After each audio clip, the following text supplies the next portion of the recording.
How do you counteract a guy like Porter with so much activity inside the ring, constantly throwing punches? It's a bit of a mauler sometimes on the inside. You know, to focus on going straight up the middle. Staying tight.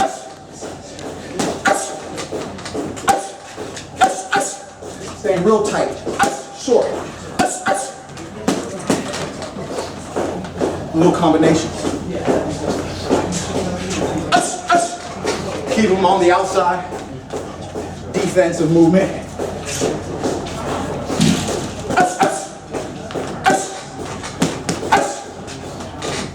Make them back up a few times. He's not the same fighter moving backwards as he is forward. When you had him in here in the ring, how effective is that side-to-side movement that he does? Kind of similar to Tyson, when he's bobbing and weaving left and right. Was it effective for you?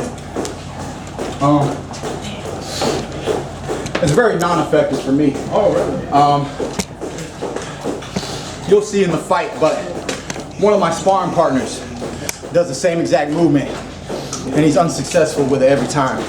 So I feel well prepared because of what my sparring partner does in the ring. He jukes, he moves, he rolls his head, and he springs at you in the same manner that Shawn Porter does. So we feel great. Just get this, I want to take this shirt off. When you ever assessing fighters, you know, watching tape, whatever the case may be, just when you were commentating, do you ever chuckle sometimes? I mean, I see Shawn, he does like this foot stomp. Do you chuckle at that? Like, I don't know, I'm not a fighter, but I don't think that a foot stomp would intimidate me in the ring. Not on a world-class level, no. You know, I really don't chuckle at how people choose to approach their fights. I just look at moments and opportunities where either they did not capitalize on a moment. Let's say when Robert Guerrero, the way he was backing up Danny Garcia, the way he had Garcia in the corner a few times, he just didn't attack properly. Sometimes he was too timid and allowed Danny to escape and things of that nature. So I just pay attention more or less to how people capitalize on a certain moment that they worked for in the fight. Sometimes people are pressing fighters really good, they got them up against the ropes, and then they do nothing. So it took 15 seconds to get them in that position, and then 5 seconds go by and now you let them out of that position, so you just wasted that time for nothing. When you could have been dominant for that 15-second period, if only you would have let your hands go. So I just like I said, smart fighters win, dumb fighters lose, man. You have 12 3-minute rounds. You know, it's all about each and every 3-minute performance in that ring. That's the way I break it down. So, Chem, are you going into this fight thinking about being more efficient because you know what type of fighter Porter is? He's going to try to outwork you. Yeah, he's definitely going to try to outwork. So, I mean, is it about being efficient for you? It is about being efficient. You know, Kell Brook was able to win the match through his efficiency. So we're going in with a similar game plan. The other thing, though, about fighters that like to throw a lot of punches is you can throw punches if somebody stands there. Adrian Broner would stand there. He'd lock his feet up, and he would stand there, and he'd back up, get on the ropes, and he'd stand there. You know, I'm not a fighter that's known to be standing there. So by moving around the ring, I should be harder to hit. Thus, my movement should minimize his output to a degree. He's still going to be pressing really hard, trying to let his hands go. But I always say they can't score what doesn't touch you. You know, if he hits you here, hits you there, hits you here, then hits you once in the head, the judges see a beautiful 5-punch combo. You know, instead of the 1 punch that landed. Now, you know, with that, right? There's been so much, obviously, with this sparring session. You have even said you're gonna let me see it. I'm here for that.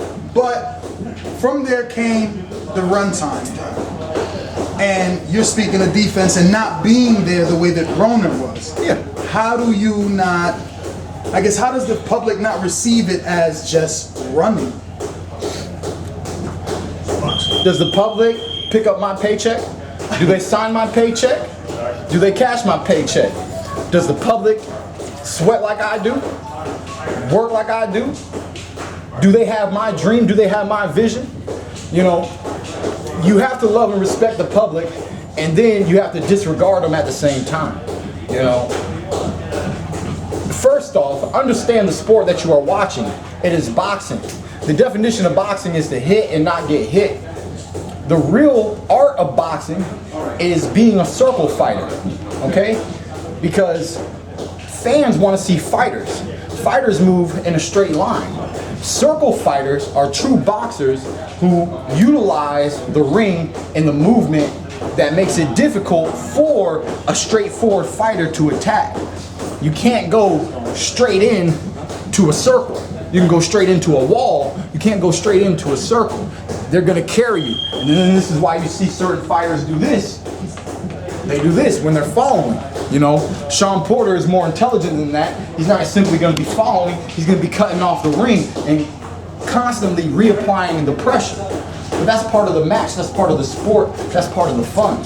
You know, so, you know, I can't say how much it's gonna look like proper movement, how much it's gonna look like, you know, too much movement.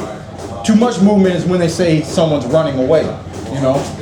But until you see my feet doing this, baby, we ain't running. But why is that even like a thought? And not, you hear announcers say that too, you know, it's not like it's being interjected just by the fans, but if you got a guy like Mayweather or even a Crawford, Pernell Whitaker, these were boxers. Yeah. It takes talent not to be hit. It takes talent. Why does it have to be considered avoiding, running, not wanting to engage? Why is it not just being more intelligent? I mean, I look at it, it's simple mathematics for me too. Yeah, you can't hit me, you're not better than me. You're not winning, yeah, you can't win, you know? I mean, because, all right, the people are always going to try to demand something, right? In politics and everything, people are gonna demand something, you know? So, the people demand a good fight, and the definition of a good fight is seeing both people get beat up. Let's be real. Be real. Some of the best fights of the year, when you look at them, there's just two people who got two offenses and no defenses. You know. But it's just what comes with the sport, man. It's what comes with the sport. It's frowned upon to a degree, like you're talking about. It gets a little bit of bad talk, but it takes such tremendous skills to be able to perform like that, to pull that off, to make somebody miss their punch, to read them and adjust on the fly every second, millisecond, then mix in some counters the way Floyd does, the way other fighters have, the way that I do. And these are skills and talents, and you know, you need to always, the fighter needs to work with his strengths and his weaknesses, you know? So if one of his strengths is avoiding not being hit, you know, then that's what he's gonna do. Plus, if you can't hit me, you can't beat me. You know, it's defense. Boxing is a very funny sport because in all team sports, defense is praised upon, right? Boxing is the only sport where defense is somewhat frowned upon. But I tell all the young fighters, to make it to the top, it takes a good defense. Because at a certain level, everybody knows how to fight. But defense with offense determines how well you truly are. It takes a combination of both.